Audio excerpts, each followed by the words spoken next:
Today's question is, what was the sin of Sodom and Gomorrah? In this video, I'll answer that question from a biblical perspective, and afterwards, as always, I'll share some helpful resources, so stick around until the end.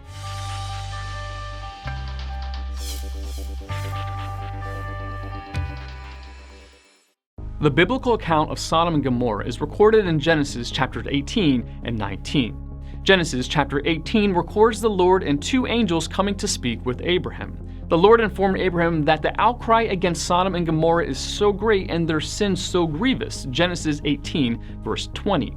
Verses 22 through 33 record Abraham pleading with the Lord to have mercy on Sodom and Gomorrah because Abraham's nephew Lot and his family lived in Sodom. Genesis chapter 19 records the two angels disguised as human men visiting Sodom and Gomorrah. Lot met the angels in the city square and urged them to stay at his house. The angels agreed. The Bible then informs us before they had gone to bed, all the men from every part of the city of Sodom, both young and old, surrounded the house. They called to Lot, "Where are the men who came to you tonight? Bring them out to us so that we can have sex with them." Genesis chapter 19, verses 4 through 5.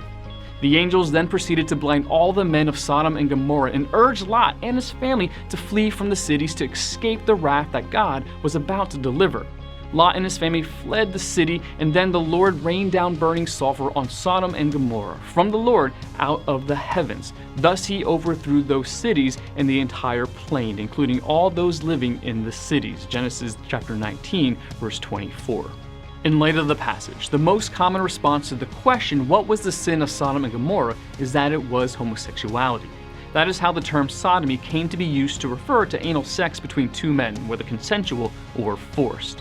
Clearly, homosexuality was part of why God destroyed the two cities. The men of Sodom and Gomorrah wanted to perform homosexual gang rape on the two angels, who were disguised as men.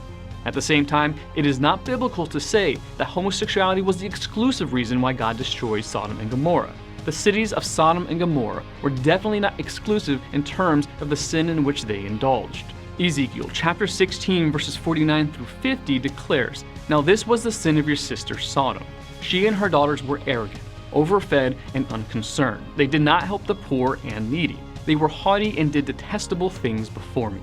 The Hebrew word translated detestable refers to something that is morally disgusting, and it is the exact same word used in Leviticus chapter 18 verse 22 that refers to homosexuality as an abomination.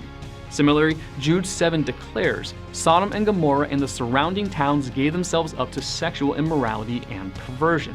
So again, while homosexuality was not the only sin in which the cities of Sodom and Gomorrah indulged, it does appear to be the primary reason for the destruction of the cities.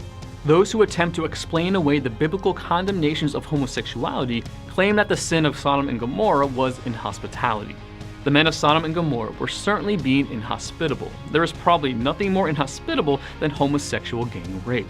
But to say God completely destroyed two cities and all their inhabitants for being inhospitable clearly misses the point. While Sodom and Gomorrah were guilty of many other horrendous sins, homosexuality was the reason God poured fiery sulfur on the cities, completely destroying them and all of their inhabitants. To this day, the area where Sodom and Gomorrah were located remains a desolate wasteland.